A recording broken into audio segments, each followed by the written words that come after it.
ہم پیچھے پڑھائے تھے کہ مشرکین مکہ جو تھے انہوں نے کچھ چیزوں کا حرام کچھ کو حلال کیا ہوا تھا، اور یہ آیت نمبر 119 120 کے اندر ہم نے ڈسکس کیا تھا کہ انہوں نے بدعتیں داخل کی ہوئی ہیں، اور بدعت میں یہ پرابلم ہوتی ہے کہ وہ شرک میں ٹرانسلیٹ ہوتی ہے، شرک کی طرف جاتی ہے، اور شرک میں یہ پرابلم ہوتی ہے کہ جب لوگ شرک کرتے ہیں تو اس کے تحت وہم کرتے ہیں، ان توہمات کے زیر اثر اور بدعتیں اختیار کرتے ہیں، تو اس طرح یہ ایک وشیس سائیکل بن جاتا ہے، اور یہ دونوں چیزیں ایک دوسرے کو اسٹرینتھن کرتی ہیں۔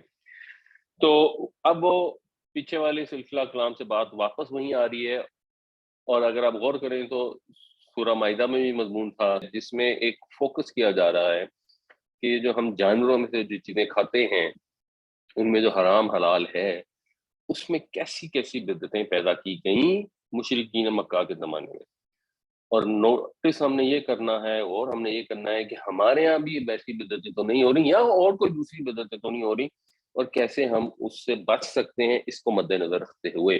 وَجَعَلُوا، جعلہ اس نے بنایا، جعلوا ان سب نے بنایا، اور انہوں نے بنا دیا للہ اللہ کے لیے، مما ہوتا ہے من پلس ما ہو گیا جو، من ہو گیا سے، اس میں سے جو، ذرا کا مطلب ہوتا ہے پیدا کرنا، بکھیر دینا، جو اللہ نے پیدا کیا، من الحرثی کھیتی میں سے، والانعامی اور چوپایوں میں سے۔ انعام ہم نے ڈسکس کیا تھا کہ یہ نون عین میم سے ہے جس کا مطلب بنیادی طور پہ نعمت ہوتا ہے، اور انعام چوپائے جو ہم استعمال کرتے ہیں، اور انعام سے مراد بنیادی طور پر جو پالتو چوپائے ہیں جن کا دودھ استعمال کیا جاتا ہے ان کو انعام کہا جاتا ہے، بھیڑ بکریاں گائیں اونٹ۔ اور یہ بھی کیونکہ اللہ کی نعمت بہت بڑی ہے، اور عربوں کے معاشرے میں تو بڑی عظیم ترین نعمتوں میں سے ایک نعمت مثلاً پانی تھا، ایک نعمت مثلاً چوپائے تھے، تو اس لیے ان کے لیے انعام کا لفظ استعمال کیا جاتا ہے۔ نصیباً، نصیب کا مطلب ہوتا ہے حصہ، مقرر کی گئی چیز، تو انہوں نے مقرر کر دیا اللہ کے لیے اس میں سے جو اس نے پیدا کیا، یعنی جو خود اللہ تعالیٰ نے چیزیں پیدا کی ان چیزوں میں سے ہی انہوں نے اللہ کے لیے حصہ مقرر کر دیا۔ وقالو، پھر انہوں نے کہا، یا وہ یہ کہتے ہیں، ھذا للہ، یہ اللہ کے لیے ہے، بزعمہم، ان کے زعم میں۔ یہ زعم یزعم جو ہے اس کا مطلب ہوتا ہے کسی غیر یقینی بات کو یقینی سمجھنا، اور اس کا جو مصدر ہوتا ہے وہ ہوتا ہے زعمن، اور یہ ہم اردو میں بھی استعمال کرتے ہیں۔ تو اپنے زعم میں انہوں نے ایک مقرر کر دیا حصہ اور کہا کہ یہ اللہ کے لیے ہے، وَھَذَا لِشُرَكَائِنَا، اور یہ ہمارے شریکوں کے لیے، یہ ہمارے شریکوں کے لیے یعنی جن کو انہوں نے اللہ کا شریک ٹھہرایا ہوا تھا۔ یہ ان کا طرز عمل تھا کہ اللہ کی بنائی ہوئی چیزیں، کھیت بھی اللہ نے بنائے، بیج بھی اللہ نے بنائے، اس سے جو پیداوار نکلتی ہے سب کچھ اللہ نے بنایا، جانور بھی اللہ نے بنائے۔ اب اس کی شکر گزاری کا ایک طریقہ ہے جو ہمیشہ سے بتایا جاتا رہا ہے۔ ہم نے حابیل قابیل کے واقعے میں بھی یہ شاید ڈسکس کیا تھا کہ وہ قربانی دینے آئے اور ایک بھائی کی قربانی قبول ہوئی ہے کہ نہیں ہوئی۔ حضرت اسماعیل علیہ السلام جن کو فالو کرتے تھے مشرکین مکہ، ان کے متعلق سورہ مریم میں آئے گا کہ وہ اپنے گھر والوں کو نماز کی اور زکوٰۃ کی تلقین کرتے تھے، بلکہ وہاں الفاظ ہے حکم دیتے تھے، تو یہ حکم تو چلا آ رہا تھا، تو یہ کلیئر تھا جو حکم آج ہمارے اوپر بھی ہے بنیادی طور پر، جو ہم زکوٰۃ ادا کرتے ہیں تو پیداوار میں بھی زکوٰۃ ہے، جانوروں میں بھی زکوٰۃ ہے، اور ہم جو اپنے ہاتھوں سے کمائی کر کے جو مال جمع کرتے ہیں اس کے اندر بھی زکوٰۃ ہے۔ ان کی مختلف ریشوز ہیں، شرح ہیں، ریٹ ہے ان کا ڈفرینٹ، جو اللہ کے پاک نبی صلی اللہ علیہ وسلم نے ہمیں واضح کر دیا ہوا ہے۔ تو اس کے اندر جب اللہ کا حصہ رکھا گیا تو اپنے زوم میں، اپنے گمان میں، اپنی بدعات میں انہوں نے اس میں شریکوں کے حصے بھی رکھ لیے۔ چیز بنائی اللہ نے، شریکوں کا حصہ کہاں سے ہو گیا؟ یہ تو وہ بھی مانتے تھے کہ ان کی تخلیق میں شامل نہیں ہے ہمارے شریک، انہوں نے جو شریک ٹھہرایا ہوا تھا وہ انہوں نے آگے ڈیوٹیز کے اندر شریک ٹھہرایا ہوا تھا کہ فلاں میں بیٹا دے گا، فلاں میں بارش دے گا، تخلیق میں تو کسی کا حصہ نہیں تھا۔ لیکن جب خدا کے لیے حصہ نہیں، اور پھر طریقہ کار کیا ہوتا تھا؟ طریقہ کار وہی تھا جو شاید آج بھی ہوتا ہے، اگر کسی کو معلوم ہو یہ جو قادیانیوں کا سسٹم ہے نا، اس کے اندر ایک چندہ ہوتا ہے، ہر چیز کے اوپر چندہ لیا جاتا ہے، وہاں پہ زکوٰۃ کا وہ بہت زیادہ نہیں پوچھتے کہ ہم نے زکوٰۃ ادا کی یا نہیں کی، لیکن چندہ کا وہ ایسا فالو اپ کرتے ہیں، ان کے لوگ آ کے پوچھتے ہیں آمدنی میں 10%، فلانی چیز پہ اتنا، فلانا جلسے کا چندہ۔ اچھا، اب وہ چندے کہاں جاتے ہیں؟ وہ چندے غریبوں کے اوپر نہیں خرچ ہوتے، مطلب میں یہ سسٹم نہیں ہے کہ آپ نے کسی غریب کو دے دیا اور آپ نے کہا جی میں نے تو چندہ دے دیا۔ جیسے ہم زکوٰۃ اگر کسی غریب کو ادا کر دیں، ابھی آپ شکرانہ میں زکوٰۃ جمع کرا دیں تو وہ الاؤڈ ہے، ٹیکس ڈیڈکٹیبل بھی ہے، اور فرض کریں اگر حکومت زکوٰۃ لیتی بھی ہوگی تو وہ الاؤ کر دے گی، ٹھیک ہے اس جگہ آپ دے سکتے ہیں یہاں پہ غریب، وہ چندہ ان کے پاس جاتا ہے، اس سے ان کے محلات کھڑے کیے جاتے ہیں۔ تو یہ جو حصے ہوتے تھے اللہ کے لیے، یہ تو غریبوں کو دیے جاتے تھے، اور جو شریکوں کے حصے ہوتے تھے یہ مندروں کے جو پجاری ہوتے تھے، جو پروہت ہوتے تھے، جو اس کا انتظام کرنے والے ہوتے تھے، ان کے حصے میں آتے تھے۔ تو یہ ان کا سسٹم تھا۔ اب ہمارے لیے اس میں کیا لیسن ہے، اس میں ہم ابھی آتے ہیں۔ وَجَعَلُوا لِلَّهِ مِمَّا ذَرَأَ مِنَ الْحَرْثِ وَالْأَنْعَامِ نَصِيبًا فَقَالُوا هَذَا لِلَّهِ بِزَعْمِهِمْ وَهَذَا لِشُرَكَائِنَا، اور انہوں نے مقرر کر دیا اللہ کے لیے اس میں جو اس نے پیدا کیا کھیتی اور مویشیوں میں حصہ، پھر وہ کہتے ہیں کہ یہ اللہ کے لیے ہے ان کے گمان کے مطابق، اور یہ ان کے شریکوں کے لیے ہے۔ اب یہ جو زوم ہے، جو گمان ہے، اس میں ہے کیا چیز؟ اصل چیز یہ ہے کہ دلیل نہیں ہے کوئی۔ جب کسی چیز کی دلیل نہ ہو اور آپ ایک طریقہ معاشرے میں رائج کر دیں اور اس کی دینی سگنیفیکنس ہو تو اس چیز کو کہا جاتا ہے بدعت۔ اور نبی کریم صلی اللہ علیہ وسلم نے فرمایا، وہ کہتے تھے آپ خطبہ دیتے تھے تو اللہ تعالیٰ کی حمد و ثنا بیان کرتے تھے جو اللہ تعالیٰ کے شایان شان ہو، پھر آپ یہ فرماتے تھے من یہدہ اللہ فلا مضل لہ، اور یہ ہم جمعے کے خطبے میں اکثر لوگ اس کو شامل کرتے ہیں اس حدیث کو، کہ جس کو اللہ ہدایت دے دے اس کو کوئی گمراہ نہیں کر سکتا، ومن یضللہ فلا ہادی لہ، اور جس کو اللہ گمراہ کر دے اس کو کوئی ہدایت نہیں دے سکتا۔ ان اصدق الحدیث کتاب اللہ، سب سے جو سچی بات ہے وہ اللہ کی کتاب ہے، اور یہ آج 1500 سال بعد بھی اگر دنیا میں سچی ترین کوئی چیز ہے تو صرف اور صرف اللہ کی کتاب ہے، اس کے علاوہ کوئی ایک چیز بھی نہیں ہے جس پہ آپ کہیں گے 100% درست ہے۔ وَأَحْسَنَ الْهَدِي هَدْيُ محمد، اور سب سے اچھا خوبصورت طریقہ جو ہے وہ نبی پاک حضرت محمد صلی اللہ علیہ وسلم کا ہے۔ وَشَرَّ الْأُمُورِ مُحْدَثَاتُهَا، اب آپ دیکھیں یہ بری ترین چیزوں اور اچھی ترین چیزوں کا ذکر آیا ہے نا، تو سب سے سچی چیز اللہ کی کتاب، سب سے اچھا طریقہ اللہ کے نبی کا، سب سے بری چیز کیا ہے؟ تمام معاملوں میں، کاموں میں سب سے برا کام کیا ہے؟ محدثات، نئے کام۔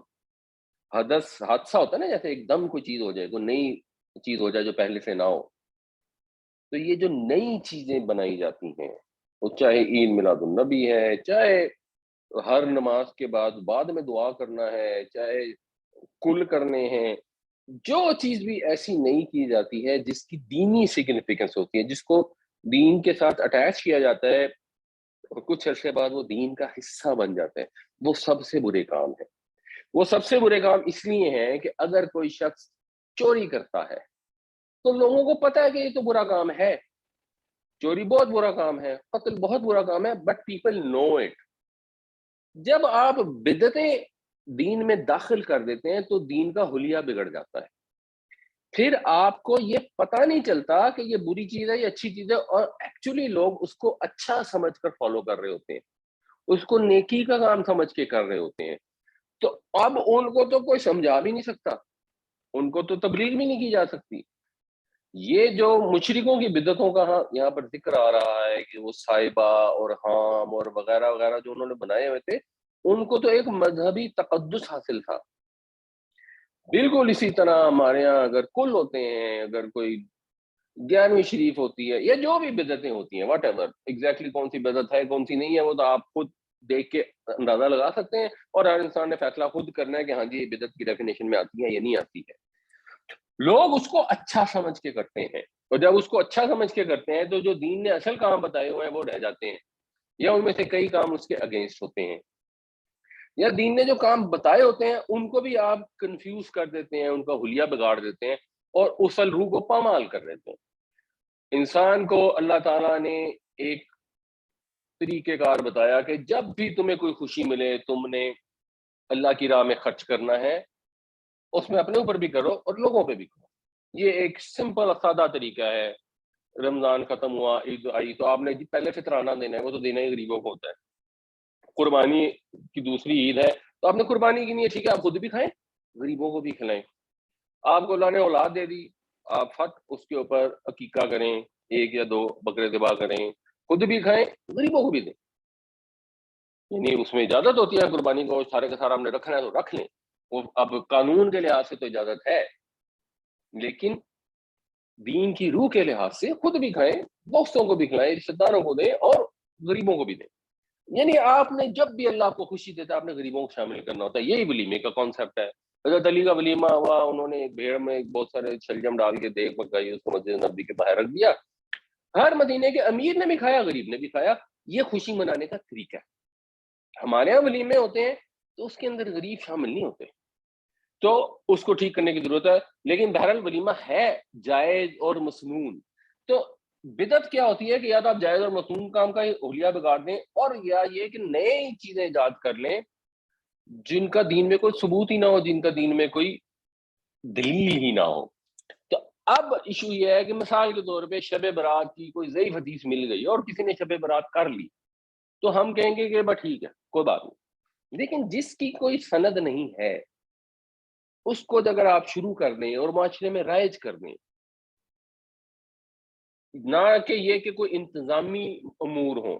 ایک انتظامی امور ہوتے ہیں نا، وہ تو ایک ریکوائرمنٹ ہے. نبی کریم صلی اللہ علیہ وسلم نے اونٹنی پہ بیٹھ کر حج کیا، باقی لوگوں نے بھی یا اونٹوں پہ کیا یا پیدل کیا تھا، کوئی گھوڑے پہ بیٹھ کے چلا گیا ہوگا. اب یہ تو ایڈمنسٹریٹو ہے، آرگنائز کرنے کا طریقہ ہے کہ اب اللہ تعالیٰ نے فیسلٹی دے دی ہیں تو ہم جہاز پہ بیٹھ کر چلے جاتے ہیں، ہم موٹر کار میں بیٹھ کے چلے جاتے ہیں حج کرنے کے لیے. اس کا یہ مطلب نہیں ہے کہ یہ بدعت ہو گئی ہے. لوگ پھر جنہوں نے جسٹیفائی کرنا ہوتا ہے نا بدعت، وہ اس طرح کی باتیں کر کے اس سے کنفیوز کرنے کی کوشش کرتے ہیں. تو یہ بدعت نہیں ہے، یہ تو ایک ٹیکنالوجی ہے، چیزیں بہتر ہو گئی ہیں. اگر نبی کریم صلی اللہ علیہ وسلم کے دور میں یہ چیزیں ہوتی، گاڑیاں ہوتی، تو ڈیفینیٹلی نبی کریم صلی اللہ علیہ وسلم بھی اس طرح کی فیسلٹیز کو استعمال فرماتے ہیں جیسے آپ نے اونٹنی کو استعمال فرمایا، یا ان چیزوں کے استعمال کرنے کی اجازت عطا فرماتے ہیں. یہ نئی چیزیں نہیں ہیں، یہ تو ہے ترقی. نئی چیزیں کیا ہیں؟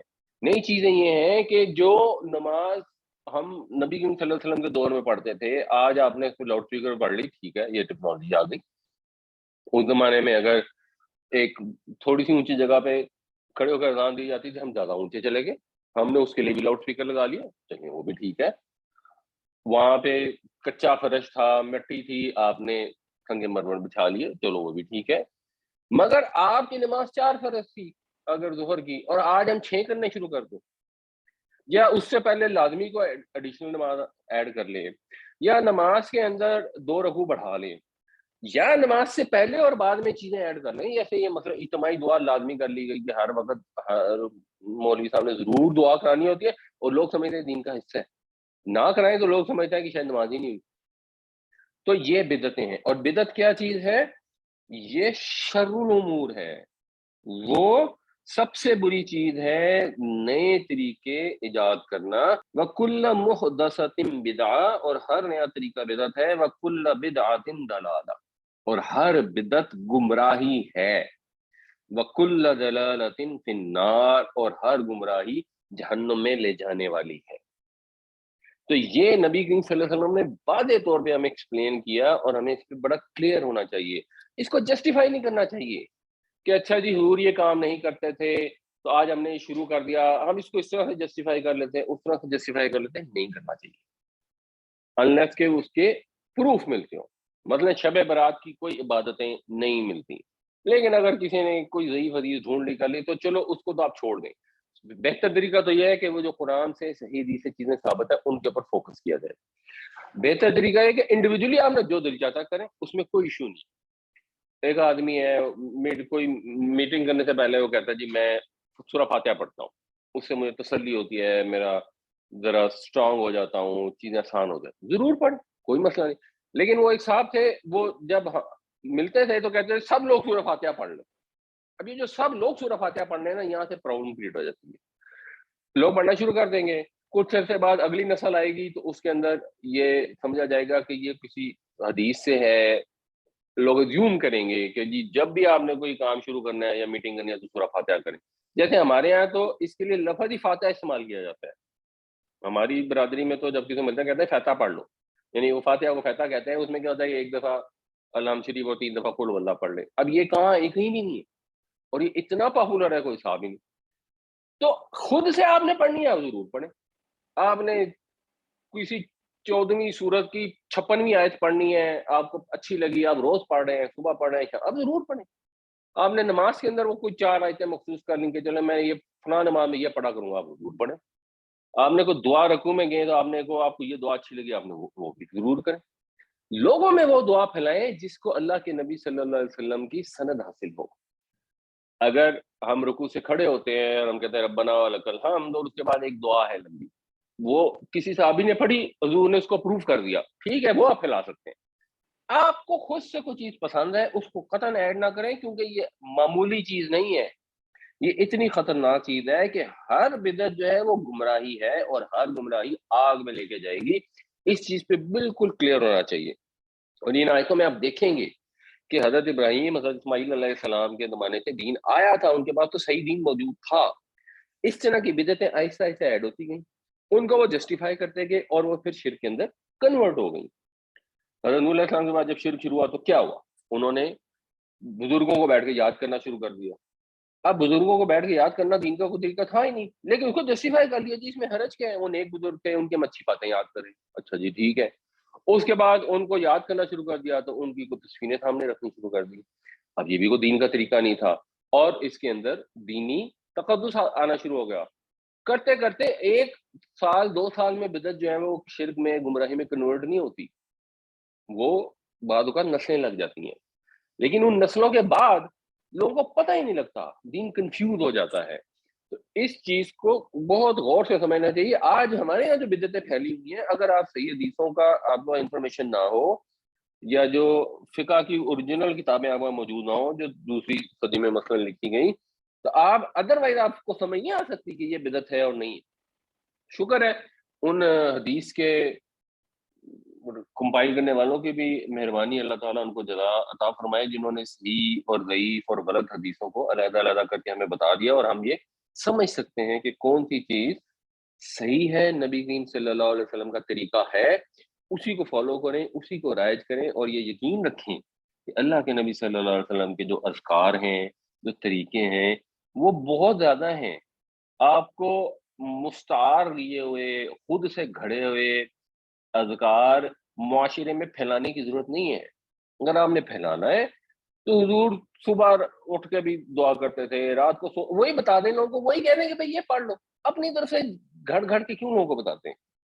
فما کانا لشرکائہم، پس جو تو ہے ان کے شریکوں کے لیے، فلا یسلو، یہ یسلو وہ واو سواد العام ہے، وصلہ یسلو، جس سے وصال کا لفظ اردو میں بھی استعمال ہوتا ہے، ملنا، ملانا، تو وہ تو نہیں پہنچتا اللہ، اللہ کی طرف، یعنی جو اب انہوں نے حصے مقرر کر دیے، اب یہ ان کی آپ سمجھے حماقت کی ایک مزید اگزامپل ہے کہ کچھ تو اللہ کا حصہ ہے اور کچھ شریکوں کا۔ اب جو شریکوں کے لیے حصہ ٹھہرا دیا نا، یہ تو سوال ہی نہیں پیدا ہوتا کہ وہ اللہ تعالیٰ کو دیا جائے گا، مطلب یہ تو ممکن ہی نہیں کہ آپ کا جلسہ سالانہ کا چندہ ہے اس کو زکوٰۃ کی مد میں دے دیا جائے، یہ تو پاسبل ہی نہیں۔ وَمَا كَانَ لِلَّهِ فَهُوَ يَصِلُ إِلَى شُرَكَائِهِمْ، اور جو ہے اللہ کا وہ پہنچ جاتا ہے ان کے شریکوں کو.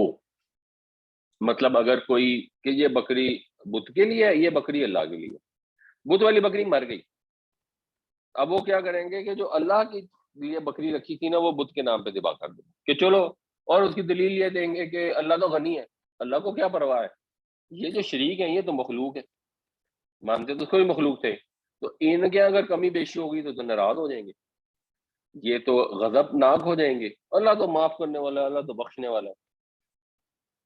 یہ اسی طرح کی ہم بھی حرکتیں ایسے کرتے ہیں بھائی. اگر آپ غور کریں، جب ہم نے حقوق ادا کرنے ہوتے ہیں تو جو سامنے چیز نظر آ رہی ہوتی ہے، جو سامنے حکومت نظر آ رہی ہے، پولیس نظر آ رہی ہے، وہ غلط بھی کوئی چیز مانگ رہی ہوگی، ہم دیں گے اس کو تو دے دینا، اس سے تو جان چھڑائے. اللہ کے جو حقوق ہیں وہ دے دیا تو ٹھیک ہے. ویسے اللہ تو معاف کرنے والے، اللہ تعالیٰ تو اس کو تو کوئی پرواہ ہی نہیں ہے، ہم نے عمل کر بھی لیے تو ٹھیک ہے، نہیں بھی کیا تو تب بھی کوئی فرق نہیں پڑتا.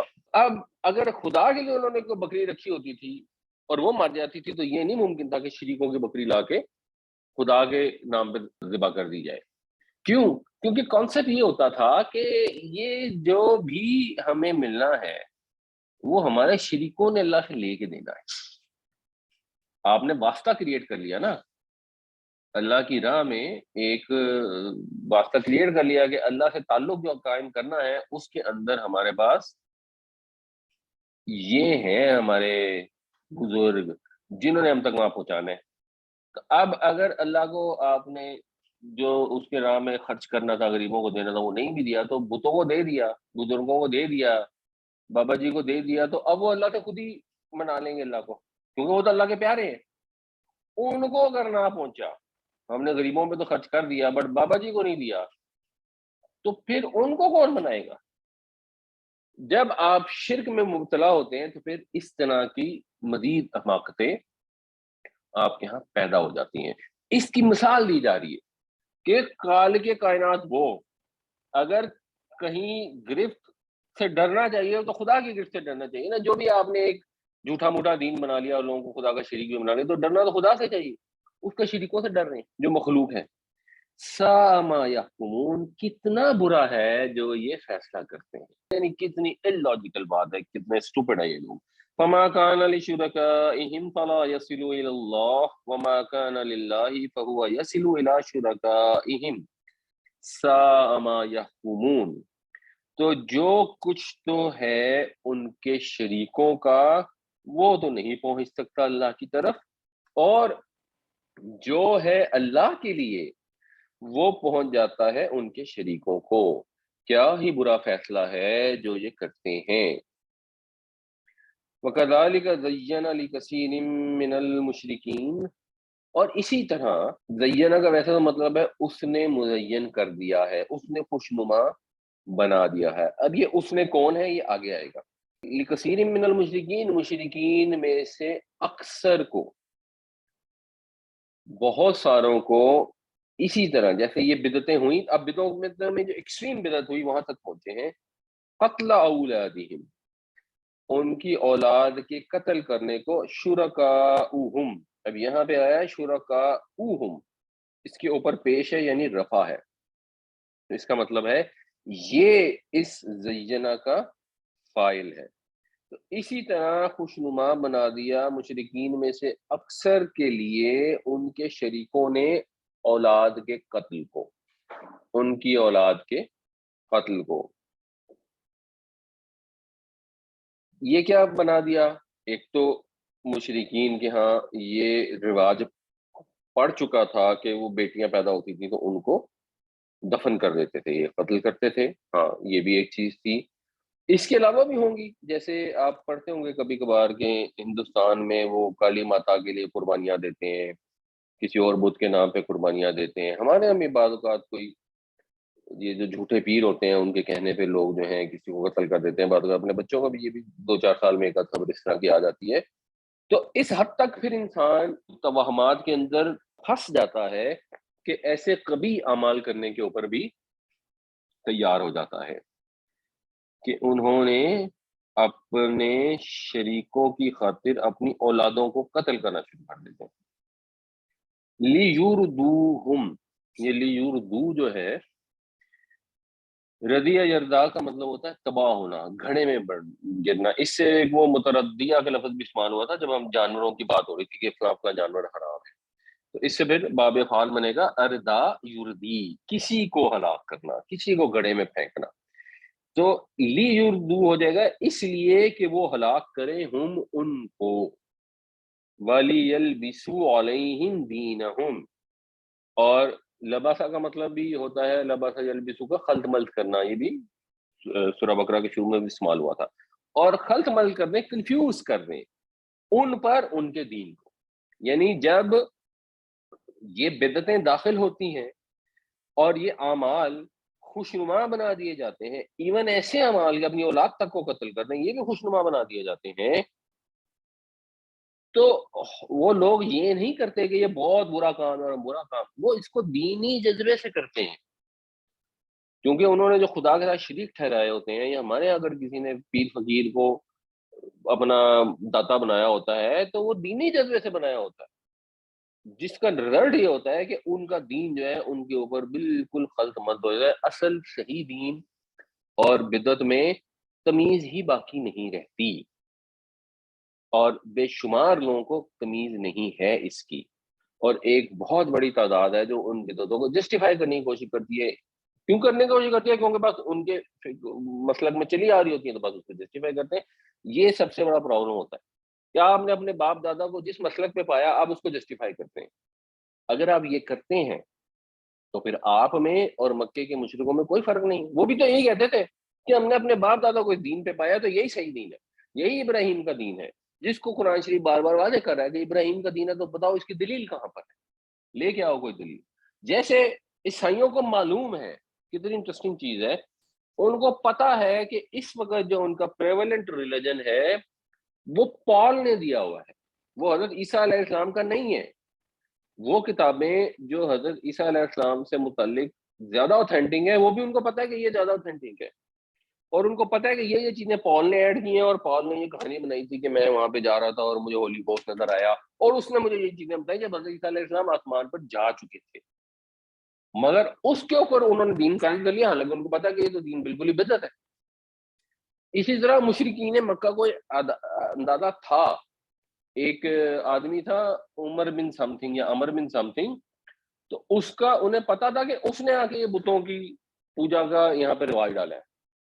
لیکن وہ کیونکہ باپ دادا کرتے چلے آ رہے ہیں تو اس لیے وہ اس کو یہ بنا دیتے ہیں کہ یہ ہمارا دین ہے، اور پھر اصل دین کنفیوز ہو جاتا ہے. اس کے اوپر بہت زیادہ فوکس کرنا چاہیے کہ اصل دین کو کنفیوز کرنے سے ہم بھی ادھر ہی اسی گھڑے میں گر جائیں گے. جب آپ ایسی پریکٹسز شروع کر دیں گے جو آپ کو تباہی میں لے جاتی ہے تو ایونچولی پوری قوم تباہ ہو جاتی ہے، اور آپ یہ سمجھنا شروع کر دیتے ہیں کہ ہم تو اصل دین کو فالو کر رہے ہیں جو جینوئن دین ہے، جیسے مکے کے مشرک سمجھتے تھے. اب اہل ایمان کو کیا کرنا چاہیے ایسی سچویشن میں؟ ظاہر سی بات ہے ان کو تبلیغ کرنی چاہیے، حتی الامکان سمجھانا چاہیے.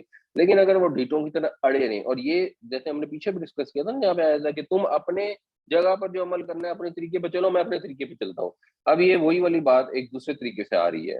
وَلَوْ شَاءَ اللَّهُ مَا فَعَلُوهُ، ماں کے تین مطلب ہوتے ہیں، نہیں، جو کیا، یہاں پر اس کا مطلب ہے نہیں.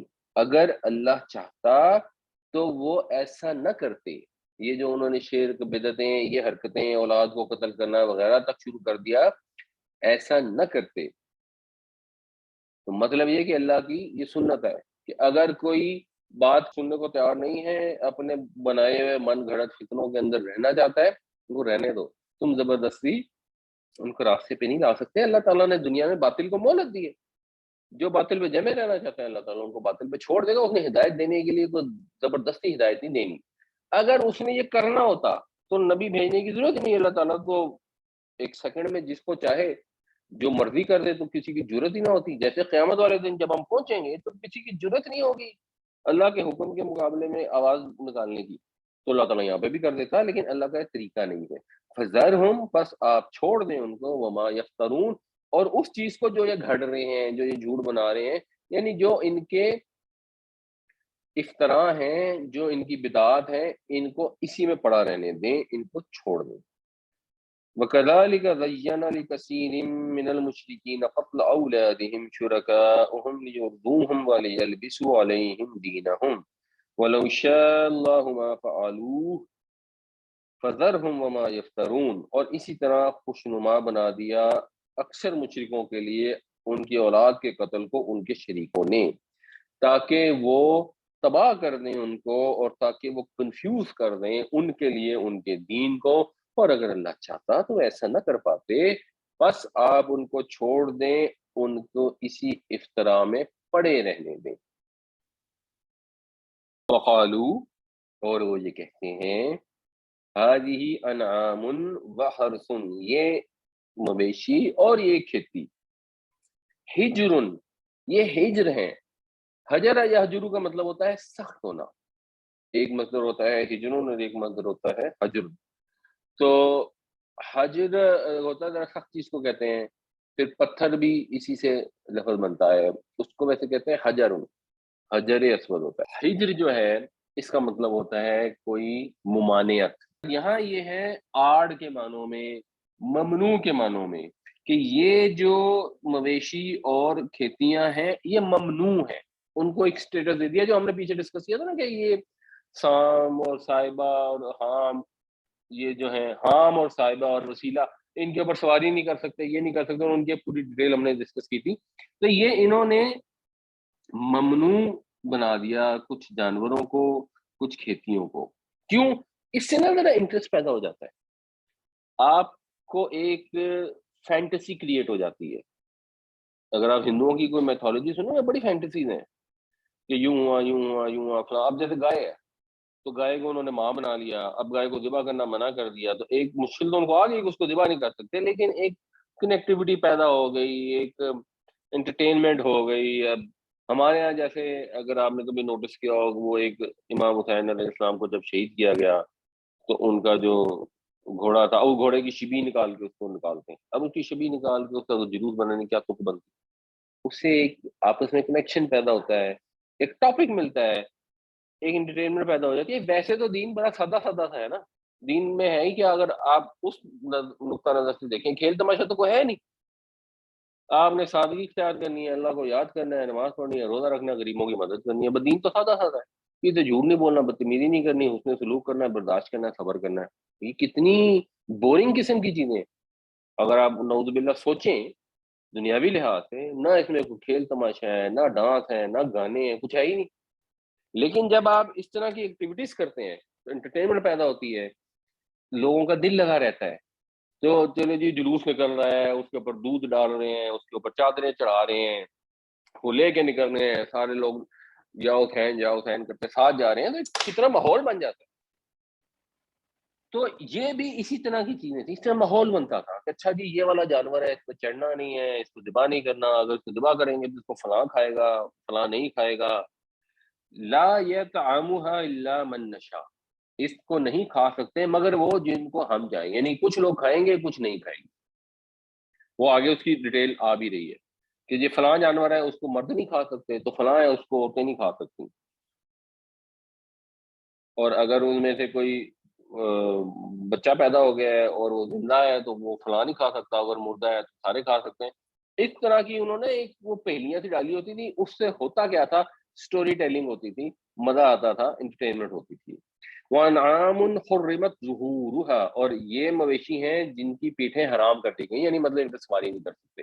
وَأَنْعَامٌ لَا يَشْكُرُونَ اسْمَ اللَّهِ عَلَيْهَا، اور یہ مویشی ہیں، جانور ہیں جن کے اوپر اللہ کا نام نہیں لیا، یعنی جب ذبح کریں گے تو اللہ کا نام نہیں لینا، نعوذ باللہ، یہ یہاں تک انہوں نے اپنی بدعتیں بنا لی۔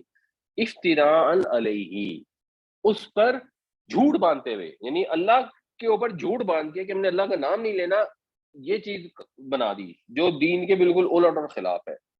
سیجزیہم، تو ان قریب وہ جزا دے گا، بدلہ دے گا، بما کانوا یفترون، اس چیز کا جو وہ گھڑتے تھے، جو وہ افتراء کرتے تھے، پھر اللہ تعالیٰ عنقریب ان کو اس کا بدلہ دے گا۔ اب یہ ان کی بدعتوں کی تفصیلات آ رہی ہیں، اب یہ آپ کو مطلب ترجمے سے انڈرسٹوڈ ہے، اس میں کوئی بہت زیادہ تفسیر نہیں ہے، ہمیں صرف یہ سوچنا چاہیے کہ بھائی یہ اس طرح کی بدعتیں ہوتی ہیں اور یوں یہ آگے بڑھتی جاتی ہیں، اور نسل در نسل چلتے چلتے وہ اتنی پکی ہو جاتی ہیں کہ اصل دین سے انسان بالکل دور ہو جاتا ہے اور توحید سے ہٹ کے شرک کے اندر مبتلا ہو جاتا ہے۔ وقالوا هذه انعام وحرث حجر لا يطعمها الا من نشاء بزعمهم وانعام حرمت ظهورها وانعام لا يذكرون اسم الله عليها افتراء عليه سيجزيهم بما كانوا يفترون۔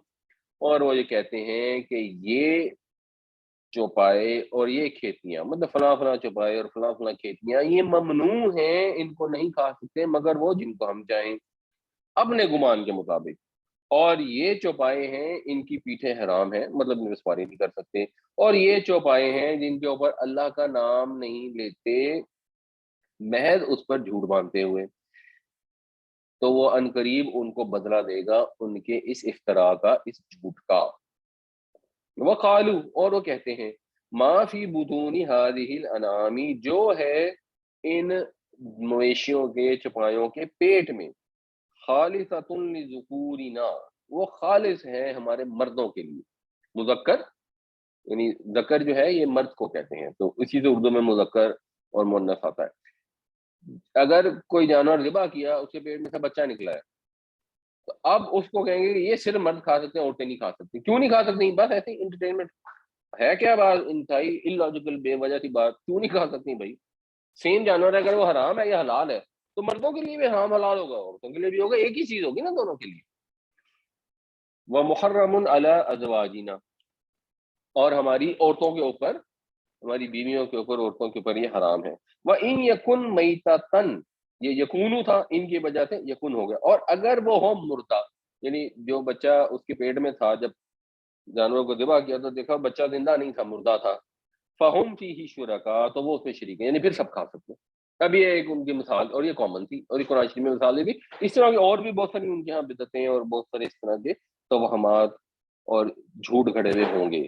سیجزیہم، تو وہ بدلہ دے گا ان کو ان قریب، وصفہم، وصفہ یصفو، کسی کو صفت بیان کرنا، عام طور پہ وہ صفت بیان کرنا جو اس میں ہونا، تو یہ جو انہوں نے صفتیں بیان کی ہیں دین کی یا خدا کی، جو انہوں نے تشخیص کی ہے، جو انہوں نے چیزیں گھڑی ہیں، ان کا بدلہ ملے گا۔ ایسے نہیں ہے پھر اگر ہر بدعت گمراہی ہے اور ہر گمراہی آگ میں لے جانے والی ہے تو یہ بدلہ تو ملے گا۔ انہ حکیم علیم، بے شک وہ حکیم بھی ہے اور علیم بھی ہے، یعنی اگر وہ حکیم اور علیم ہے تو اس کو معلوم ہے سب کچھ، وہ علیم ہے، اس کو پتہ ہے یہ جو حرکتیں کر رہے ہیں اس سے چھپی ہوئی تو ہے نہیں، اور اس کی حکمت کا تقاضا ہے کہ وہ ان کو پھر اس کا بدلہ بھی دے گا، اور ابھی جو نہیں دے رہا یہ بھی اس کی حکمت کا تقاضا ہے، اس کی حکمت ہے ابھی اس نے ان کو ڈھیل دی ہوئی ہے۔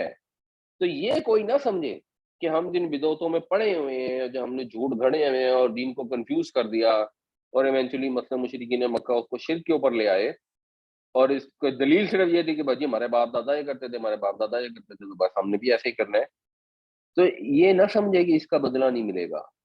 اگر اللہ نے ابھی ڈھیل دی ہوئی ہے، ابھی زندگی گزار رہے ہو، ابھی روز ایک بدعت کرتے ہو اور اس کے اوپر کوئی سزا نہیں ملتی، تو اس کا مطلب نہیں کہ اللہ کو معلوم نہیں ہے، وہ دیکھ نہیں رہا، یا وہ سزا دینے پہ قادر نہیں ہے، وہ سب کچھ ہے، بس اس کی حکمت ہے، اس نے تمہیں ڈھیل دی ہوئی ہے کہ اپنا نام اعمال ایک دفعہ اچھی طرح بھر لو، اور اگر کوئی اندر انسانیت موجود ہے، کوئی خدا خوفی ہے، تو اپنے آپ کو اصلاح کر لو، اس چیز سے بعد آ جاؤ۔ ہمیں یہ کوشش کرنی چاہیے کہ ہم اپنے ہر عمل کو دیکھیں، ہم کسی فرقے کو نہ دیکھیں فلاں فرقہ بدعت کیا فلاں نہیں، ہر فرقے کے اندر بدعتیں پائی جاتی ہیں، ہر ایک نے اپنی بدعتوں کو جسٹیفائی کیا۔ سمپل خالی ذہن ہو کے سوچیں، قرآن کا یہ حکم ہے، حدیث کا یہ حکم ہے، اللہ کے نبی صلی اللہ علیہ وسلم نے ہمیں جو کہا ہم نے وہ کرنا ہے، جو نہیں کہا ہم نے اس رستے پہ نہیں جانا، اللہ اللہ خیر سن۔ کامن سینس سے بھی، نیچرلی بھی، انسان کو کس چیز پہ خوشی ہوگی؟ ایک عمل جو محلے کے مولوی صاحب نے کیا، چلیں جی ایسا کرتے ہیں، تو آپ کر لیں، نیک آدمی ہیں، مگر آپ اس کو کرنے میں آپ کو خوشی محسوس ہوگی یا وہ عمل کرنے میں خوشی محسوس ہوگی جو ہمارے نبی پاک صلی اللہ علیہ وسلم نے رائج فرمایا؟ جو کام آپ نے رائج فرمائے ہمیں اس پہ خوش ہونا چاہیے۔ انفارچونیٹلی جو حضور نے کام رائج کیے وہ ہم کرتے نہیں، عورتوں کو حق مہر دیتے نہیں، بیٹیوں کو جائیداد میں حصہ دیتے نہیں، اور جہیز دے دیتے ہیں، اور اس کا اعلان کر رہے ہوتے ہیں، اس پہ ڈھول تماشے کر رہے ہوتے ہیں، حق مہر نہیں دیتے اور برات دے دیتے ہیں، یعنی الٹا، سارے کام الٹے ہیں، اور پھر اس کو خوشیاں منا رہے ہوتے ہیں کہ جی، تو خوشی تو ہمیں اس پہ ہونی چاہیے جو ہمارے نبی پاک صلی اللہ علیہ وسلم کا طریقہ تھا۔ اگر حضور نے اپنی سالگرہ نہیں منائی تو ہمیں اسی پہ خوش ہونا چاہیے کہ آپ نے نہیں منائی، اور اگر فرض کریں ہم سمجھتے کہ منائی تھی اور ہر پیر اور جمعرات کو روزہ رکھتے تھے تو ہمیں خوشی تو اس میں ملے گی نا کہ ہم پیر اور جمعرات کو روزہ رکھیں، ہمیں اس میں کیوں خوشی ملے گی کہ ہم 12 ربیع الاول کو ٹرک پہ چڑھ کے جائیں اور سارے شہر کا چکر لگا کے؟ یہ تو حضور کا طریقہ ہے ہی نہیں۔ تو یہ کامن سینس کی بات ہے، جو ہمارے نبی پاک صلی اللہ علیہ وسلم کا طریقہ ہے ہم کو فالو کریں، اور اس میں کوئی فرقہ واحد نہیں ہے جس نے، ہر ایک کیا کمیاں کوتاہیاں غلطیاں خطائیں ہوتی ہیں۔ آپ کو کیسے پتہ لگے گا؟ آپ نے اپنا فیصلہ خود کرنا ہے۔ آپ کو کوئی توجہ دلائے کہ بھئی یہ بات صحیح نہیں ہے، بدعت ہے، کوئی بات نہیں، اس میں غصہ کرنے کی ضرورت نہیں، آپ چیک کر لیں۔ اگر وہ دین میں موجود ہے تو ٹھیک ہے، اس کی کوئی حدیث ملتی ہے چاہے ضعیف حدیث بھی ملتی ہو تب بھی ٹھیک ہے، اور اگر وہ نہیں موجود ہے اس کو چھوڑ دیں۔ ہمیں کسی کے اپنے باپ دادا سے، اپنے بزرگوں سے، علماء سے، ہم ان کی ہمارے نزدیک کیا وقت ہو سکتی ہے اللہ کے نبی صلی اللہ علیہ وسلم کے مقابلے میں؟ تو ہمیں تو حضور سے محبت ہے نا، اور سب سے بڑھ کے محبت ہے، تو جو طریقہ حضور کا ہے اسی طریقوں کو فالو کریں، اس کے بعد معاملہ بہت آسان ہے، اٹس ناٹ ویری ڈیفیکلٹ۔ وقالوا ما في بطون هذه الانعام خالصة لذكورنا ومحرم على ازواجنا وان يكن ميتة فهم فيه شركاء سيجزيهم وصفهم انه حکیم علیم۔ اور وہ کہتے ہیں کہ جو ہم پیٹوں میں ہیں ان جانوروں کے، وہ خالص ہمارے مردوں کے لیے خاص ہے اور حرام ہے ہماری عورتوں کے لیے، اور اگر وہ ہو مردار تو پھر سب اس میں شریک ہیں، یعنی مردار جو بچہ اگر ہے پیٹ سے نکلا، پس ان قریب وہ بدلہ دے گا ان کو اس تشخیص کا، اس وصف بیان کرنے کا، بے شک وہ حکیم ہے، بے شک وہ علیم ہے۔ قد خسر الذین قتلوا اولادہم سفہا بغیر علم، نقصان اٹھایا، خسارے میں پڑ گئے وہ لوگ جنہوں نے اپنی اولاد کو قتل کیا سفہم بے وقوفی سے، بغیر علم، علم کے بغیر، وحرموا، اور جنہوں نے حرام ٹھہرا دیا، ما رزقہم اللہ، جس کو اللہ نے انہیں عطا کیا، جو اللہ نے روزی بخشی اس کو حرام کر دیا، افتراء علی اللہ، اللہ کے اوپر جھوٹ باندھتے ہوئے۔ جو چیزیں اللہ نے حرام نہیں کی ان کو خود سے حرام کر دیا، رسم و رواج گھڑ لیے، کیوں گھڑ لیے کہ باجی ہمارے باپ دادا ایسا کرتے، تو یہ جو باپ دادا ایسا کرتے تھے، جنہوں نے ایسی حد تک چلے گئے کہ اولاد کے قتل کو بھی انہوں نے جائز کر دیا، اور یہ تو کامن تھا نا کہ وہ اپنی بیٹیوں کو دفن کر دیتے تھے، تو وہ نامراد ہو گئے، وہ خسارے میں پڑ گئے اپنی بے وقوفی کی وجہ سے۔ ہمارے باپ دادا سے بھی اگر کوئی بے وقوفی ہو گئی تو کوئی بات نہیں، انسان ہے، ہم سے بھی ہو سکتی ہے، ان سے بھی ہو سکتی ہے۔ جب ہمارے پاس ہدایت آ جائے تو ہم اپنا عمل ٹھیک کر لیں، جب ہم اپنا عمل ٹھیک کر لیں گے اور ہمارے باپ دادا نادانی میں کوئی کام کیا ہوگا تو ہمارا نیک عمل کرنے سے ان کو بھی اجر ملے گا، ان کی بہتری ہوگی۔ اور اگر ہم کہیں کہ نہیں ہمارے باپ دادا غلط عقیدے سے ہم نے ان کو فالو کرنا نہیں تو ان کی روح کو تکلیف ہوگی، تو یہ بے وقوفی ہے، ان کو روح کو تکلیف بڑھ جائے گی اگر ہم غلط طریقہ فالو کرتے رہیں گے، ان کو اس کا زیادہ گناہ ملے گا۔ اگر ہم اپنی اصلاح کر لیں گے اور ان کے لیے دعا کریں گے تو امید ہے ان کو کوئی فائدہ پہنچے گا، اور شاید ان کا غلطیاں اللہ تعالیٰ معاف فرما دے۔ قد دلو، وہ گمراہ ہو گئے، وما کانوا مہتدین، اور وہ ہدایت پانے والے نہیں بنے تھے۔ تو اب اگر آپ کو پیغمبر نے رستہ دکھا دیا تو آپ ہدایت پانے والے بن جائیں، زبردستی اپنے باپ دادوں کو فالو نہ کریں۔ قد خسر الذين قتلوا اولادهم سفها بغير علم وحرموا ما رزقهم الله افتراء على الله قد ضلوا وما كانوا مهتدين، نامراد ہو گئے وہ لوگ جنہوں نے قتل کیا اپنی اولاد کو بے وقوفی سے، بغیر علم کے، اور حرام ٹھہرایا اس کو جو اللہ نے روزی ان کو بخشی اللہ پر جھوٹ باندھتے ہوئے، وہ گمراہ ہوئے اور وہ ہدایت پانے والے نہ بنے۔ وَهُوَ الَّذِي، اور وہی تو ہے، ہوا وہ، الذی وہ جو، تو پھر اس میں ایمفیسس آ جاتا ہے، ترجمہ ہوتا ہے وہی تو ہے، انشأ، جس نے پیدا کیا، نشأ ینشأ کا مطلب ہوتا ہے اگنا، اگنا جس سے نشو و نما ہے، اور اس سے پھر باب افعال بنتا ہے انشأ، اس نے نشو و نما دی، اس نے پیدا کیا، اس نے اگایا، کیا اگایا؟ جنات، جنت باغ کو کہتے ہیں، جنات اس کی پلورل ہے، یہ نسب میں ہے، جو جمع ہوتی ہے مؤنث کی اس کے اندر زبر تو آتی نہیں ہے، تو نسب بھی جناتین ہوگا اور جر بھی جناتین ہوگا، تو یہ مفعول ہے کیونکہ اس لیے یہ نسب میں ہے۔ تو اس نے پیدا کیا، اس نے اگایا باغوں کو، کون سے باغ؟ جو معروشات ہے، معروش جو ہے یہ عین رے شین سے مفعول ہے، مفعول کے وزن پہ ہے معروش، تو عرش کہتے ہیں کسی چیز کا چھت، کسی چیز پہ چھت ڈالنا، چھپر ڈالنا. تو عرشن جو ہے وہ چھت ہوتا ہے، جو ہم آسمان کے لیے بھی عرش کا لفظ استعمال کرتے ہیں. تو چھت والے کیا ہوتے ہیں؟ وغیرہ معروشات، اور کچھ ایسے جو چھت والے نہیں ہیں، یعنی جو چھتوں پہ چڑھائے جاتے ہیں اور جو چھتوں پر نہیں چڑھائے جاتے. تو اگر آپ یہ نوٹس کریں کسی کو اتفاق ہو، تو جب انگور کی بیلیں چڑھائی جاتی ہیں تو ان کو کسی گھر میں بھی اگر انگور لگائے گا تو رسی باندھ کے اس کو دیوار کے ساتھ چڑھایا جاتا ہے، کیونکہ اس کو سپورٹ چاہیے ہوتی ہے، پودے کو سپورٹ چاہیے ہوتی ہے. اور پھر انگور ہوا میں جب لٹکتے ہیں تو پھر وہ صحیح اگتے ہیں. اگر زمین پہ ہی وہ پڑے رہ جائیں گے تو وہ پھر خراب ہونے کا خدشہ ہے. آن دا ادر ہینڈ جو تربوز ہیں، کھیرے ہیں، ککڑی ہیں، بہت ساری ایسی چیزیں ہوتی ہیں جن کی بیلیں اوپر نہیں چڑھائی جاتی، وہ زمین پہ ہی پڑی رہتی ہیں. تو یہ معروشات ہو گئی، یہ غیر معروشات ہو گئی. تو ان کو اللہ تعالیٰ نے دونوں طرح کے باغ پیدا، یعنی اب یہ کیا ہے، اور بھی چیزیں ہیں. بس ایک ایگزامپل دی جا رہی ہے جو ہم نے پیچھے ڈسکس کیا تھا کہ یہ اللہ تعالیٰ نے طرح طرح کی چیزیں بنائی ہیں. اللہ نے ایسا نہیں کیا کہ ایک مٹی جیسی چیز ہوتی ہے جس کو ہم کھاتے ہیں اور ہمارا پیٹ بھر جاتا ہے اور مسئلہ حل ہو جاتا ہے.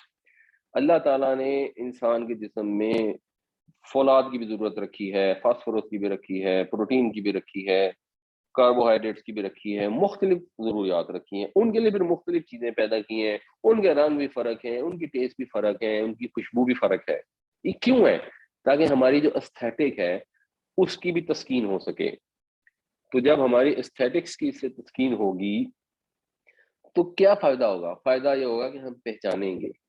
ہمیں ہر نیا رنگ دیکھ کے، ہر نیا سٹائل دیکھ کے، پھلوں کا، سبزیوں کا خوشبو دیکھ کے، ذائقہ دیکھ کے ہمیں یہ بار بار یاد آئے گا کہ یہ جتنے اتنی زیادہ ورائٹی پیدا کی ہے وہ کتنا زبردست خالق ہے.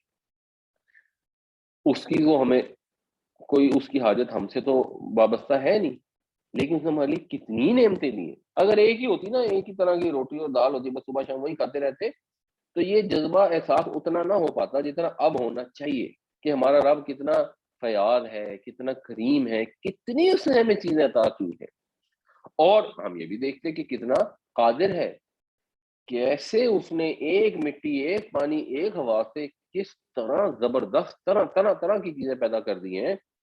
تو یہ اللہ نے اس لیے کیا. تو ایک پیچھے مثالیں ڈسکس ہو گئی تھیں، یہاں بھی ایک مثال ان دے دی ایسی بیلوں کی جو چھتوں پر، چھتریوں پر چڑھائی جاتی ہیں اور جو نہیں چڑھائی جاتی ہیں. والنخلا، اور پودے، ویسے نخل کھجور کو کہتے ہیں، اور کھجور، والزرع، اور کھیتیاں. تو بیلیں بھی ہیں، پودے بھی ہیں، فصلیں بھی ہیں. کیسی ہیں؟ مختلفاً اکولہ، کہ ان کا جو کھانا ہے یا ان کی جو پیداوار ہے، اکل پیداوار کو بھی کہتے ہیں جس کو کھایا جاتا ہے، وہ کتنی مختلف ہے، گونا گون ہے، ویرائٹی ہے. والزیتون والرمان، اور زیتون بھی اور انار بھی. پھر دو اعلیٰ ترین فروٹس کا یہاں پہ ذکر کر دیا، متشابہ وغیر متشابہ، جو ملتے جلتے بھی ہیں اور مختلف بھی. یعنی ہر انار اگر آپ دیکھیں گے کھول کر تو ہر انار دوسرے سے مختلف ہے، اور سملر بھی آپ دیکھ کے پہچان لیتے ہیں کہ انار ہے. اور یہاں انار کی مثال دے دی آپ، کسی دن بیٹھے انار کو کھولیں، چھیلیں، اس کا ایک ایک دانہ نکال کے دیکھیں، اور اس کی جس طرح وہ جڑا ہوا ہوتا ہے، جس طرح وہ موتیوں کی طرح اس کو رکھا گیا ہے، اور جیسے وہ پیک کیا ہوتا ہے اسپیس کے اندر، اور ایسا پیک ہوتا ہے کہ اگر ہم نوٹس کریں گے اس میں جگہ ضائع نہیں ہو رہی تھی، بہت کم، بالکل پریس ہوئے ہوتے ہیں ایک دوسرے کے ساتھ. لیکن ایسا ان کا ڈیزائن ہوتا ہے کہ وہ پریس ہونے کی وجہ سے پھٹ نہیں جاتے. حالانکہ ہوتا تو نازک ہے، انار کا جو دانا ہوتا ہے اندر، جو اس کا بیج ہوتا ہے وہ تو سخت ہوتا ہے، لیکن اوپر جو گودا ہوتا ہے وہ تو بہت نازک ہوتا ہے. لیکن کیسا خوبصورتی سے اس کو پیک کیا جاتا ہے. اب ہم ایسی پیکنگ، ہمارے یہاں گارمنٹ بنتے ہیں، ہم پیکنگ کرتے ہیں، ہم اس کے قریب کی پیکنگ میں سوچ بھی نہیں سکتے، ایون آج کی ٹیکنالوجی کے اندر، کہ ایسی بھی پیکنگ ہو سکتی ہے. ہم اپنے گارمنٹ بھرتے ہیں، ہم اپنے کنٹینر بھیجتے ہیں، ان میں اوپر بھی جگہ خالی رہ جاتی ہے، سائڈوں پہ بھی رہ جاتی ہے، کارٹنس کے اندر بھی رہ جاتی ہے، لفافوں میں جن میں پیک کرتے ہیں ان میں بھی رہ جاتی ہے، وہ ہم سے تو نہیں کی جاتی. اور اللہ تعالیٰ نے کیسی زبردست انار کی پیکنگ کی ہے کہ وہ مختصر ترین جگہ کے اندر اتنے خوبصورت دانے آ جاتے ہیں اور وہ خراب بھی نہیں ہوتے. اتنی نازک چیز اور خراب بھی نہیں. ہمارے تو گارمنٹ ہوتے ہیں نا، ہم اس کو اگر ایک دوسرے کے اوپر دبا بھی دیں تو گارمنٹ کو تو کچھ نہیں ہوتا، بٹ پھر بھی ہم اس طرح پیک نہیں کر پاتے. اور آج کل تو فریٹ اتنا مہنگا ہوا ہے کہ جتنی اچھی کو پیکنگ کر سکے اتنا فائدہ ہونا چاہیے. بٹ اتنی ٹیکنالوجی یا اتنی انڈرسٹینڈنگ، اتنی سمجھ میں ہمارے پاس نہیں ہے جو خالق کائنات نے شروع سے ہی رکھی ہوئی ہے. تو یہ اللہ تعالیٰ کی نعمتیں ہیں، ان کو دیکھ کے اپنے رب کو پہچاننا چاہیے. اور وہ اشارہ کر رہی ہیں کہ رب ہے، اکیلا ہی ہے، بڑا زبردست ہے، بڑا کریم ہے، بڑا فیاض ہے، بڑا مہربان ہے. اس کا تقاضا کیا ہے؟ اس کا تقاضا یہ کہ ہم اس کا شکر ادا کریں، ہم اس کے سوا کسی سے نہ مانگیں، ہم اس کے سوا کسی سے آس نہ لگائیں، ہم اس کے سوا کسی کے شکر گزار بھی نہ ہوں. بندوں کا شکر ادا کریں، شکریہ ادا کرنا چاہیے، اچھی بات ہے اگر آپ پہ کسی نے مہربانی کی، لیکن اصل شکر جو ہے وہ صرف اور صرف اللہ تعالیٰ کا ہے. تعریف اس خدا کی جس نے ہمیں بنایا. وَهُوَ الَّذِي أَنشَأَ جَنَّاتٍ مَّعْرُوشَاتٍ وَغَيْرَ مَّعْرُوشَاتٍ وَالنَّخْلَ وَالزَّرْعَ مُخْتَلِفًا أُكُلُهُ وَالزَّيْتُونَ وَالرُّمَّانَ مُتَشَابِهًا وَغَيْرَ مُتَشَابِهٍ. اور وہی تو ہے جس نے پیدا کیے باغات، چھتریوں پر چڑھنے والے بھی اور وہ بھی جو نہیں چڑھتے، اور کھجور اور کھیتی مختلف قسم کی، اور زیتون اور انار آپس میں ملتے جلتے بھی اور ایک دوسرے سے مختلف بھی. کلو من ثمرہ، کھاؤ اس کے پھل میں سے، اذا اسمرا، جب وہ پھل لائے، وآتوا حقہ یوم حصادی، اور ادا کرو دو اس کا حق یوم حصادی. حسد یا حسد کا مطلب ہے کھیتی کو کاٹنا، یعنی جس کھیتی کاٹی جائے تب اس کا حق ادا کرو. حق ادا کرو وہی حق جو فصل کے اندر زکوٰۃ کی صورت میں، عشر کی صورت میں حق رکھا گیا ہے، اس کو ادا کرو. یہ ہمیشہ سے موجود ہے. مشرکین مکہ جس دین کو فالو کرنے کا دعویٰ کرتے تھے اس میں بھی تھا، یہودیوں عیسائیوں میں بھی تھا، اسلام میں بھی ہے. ہمیشہ سے یہ چلا آ رہا ہے کہ آپ نے جو اللہ نے نعمتیں دی ہیں اس کی شکر گزاری کا ایک تقاضا یہ ہے کہ آپ اس میں سے ایک فکس اماؤنٹ ضرور نکالتے ہیں اور اللہ کے بندوں پر خرچ کرتے ہیں. اچھا، وہ فکس اماؤنٹ ضرور نکال کے آپ نے خرچ کر دی، اس سے مسئلہ کلوز نہیں ہو جاتا. آپ کے پاس ریکوائرمنٹ اس کے علاوہ بھی رہتی ہے. وہ ہم پڑھ چکے ہیں کہ اگر آپ کے ہاں لوگ بھوک سے مر رہے ہیں اور آپ کہیں ہم نے تو 2.5% زکوٰۃ دے کے ہم فارغ ہو گئے، تو ایسا نہیں ہے. It is not like that. But جو ایک فکس حق ہے وہ بہرحال آپ نے اس دن جب وہ پیداوار کٹے گی اس دن ضرور دینا ہے. یعنی جو زمینی پیداوار ہے، زمین سے اگتی ہے، اس میں جب فصل کٹ جاتی ہے تو بس آپ نے اس کا زکوٰۃ ادا کر دینی ہوتی ہے، اس کے اوپر سال کا انتظار کرنا ضروری نہیں ہوتا. وَلَا تُسْرِفُوا، اور اسراف مت کرو.